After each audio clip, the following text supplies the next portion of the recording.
That was one of my dreams, to be a fighter pilot, from day one. In 1943, John Googe's dreams led him to the Air Force when he was just 18 years old. He put his education at NC State University on hold and left Winston-Salem, North Carolina, a place he'd only ventured outside of twice in his young life. Nobody had any idea what we were training for, except we were flying a lot. John's training would put him in the pilot's seat of a P-51. After days of traveling in the belly of a ship along with hundreds of other soldiers and a long flight from Hawaii to Iwo Jima, John finally landed at a World War II hot zone. This is a picture of Iwo Jima, the island of Iwo Jima. I was so nervous when I got off and saw that, and I said, my God, what am I into? And after I got on the island, some guy said right away, he said, well, you're lucky you weren't here 3 weeks ago. And I said, why? Only weeks before John arrived, Japanese soldiers ambushed his camp while men were asleep in their beds, killing U.S. pilots. It was one of many banzai attacks that took the lives of thousands of Americans. It was risky, and it was challenging, and that you could lose your life if you made a bad decision.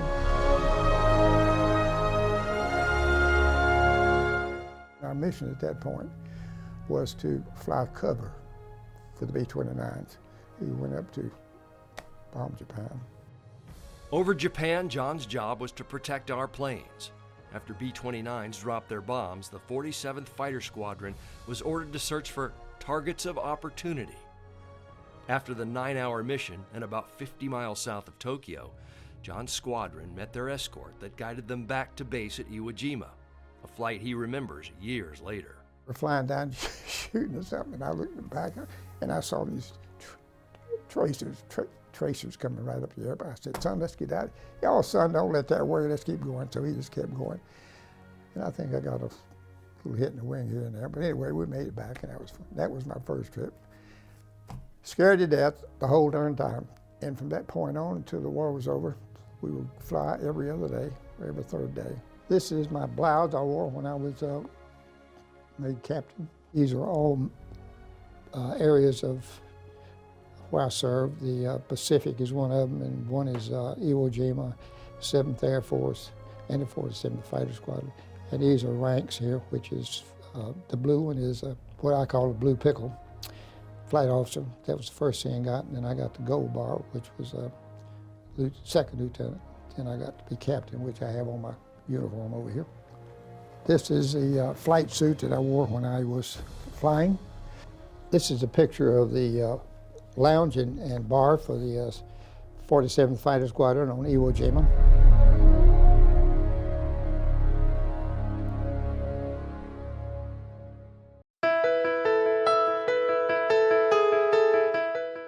After the war, John had hoped to make the military his career. The guy that was head of the military police told me one day, he said, you know something, if I were you, I'd go tell the CEO you want to go back to the States. I don't believe you're going to make a good soldier for the long run. I said, wow. He says, you're not very obedient. After World War II, John was done taking orders, so he returned home to Winston-Salem, where his love for community began. I owe much to my parents, who gave me a great start. His father, a laid-back, successful insurance agent, and his mother, a powerhouse in the community, both pushed him to get back to work. John drove a tractor-trailer, finished his degree at Guilford College, got married, and had 3 boys. Then, a radio station opportunity changed his life. The owner of WWII offered John ownership of the operation. When everyone else told him to run the other way, saying it was a bad deal, someone else convinced him to go for it. My last stop was my mother. And she said, what do you got to lose? I said, not much, just a job. Go do it. And it worked out really great. The guy was absolutely the best business guy I've ever been around, ever. John and his partner, Nick Patella, sold the station after many successful years, and he dove into the insurance business, like his dad. I built the agency to the point where we went from the worst agency the company had to the best one. We had 31 agents and a staff of about 9 people. From Carolinas Golf Association. Over the years, John would own more than 20 businesses, from learning centers to coupon magazines to aviation operations. He even started an eye bank with Dr. Larry Holt, John's ophthalmologist. As much business success as John has had, his mother and father set the example that community comes first. They helped to start the first local Goodwill organization in the 1920s, which John would lead as board chair in the 1950s. This became the foundation for what IFB Solutions is today. IFB started under the wings of Goodwill.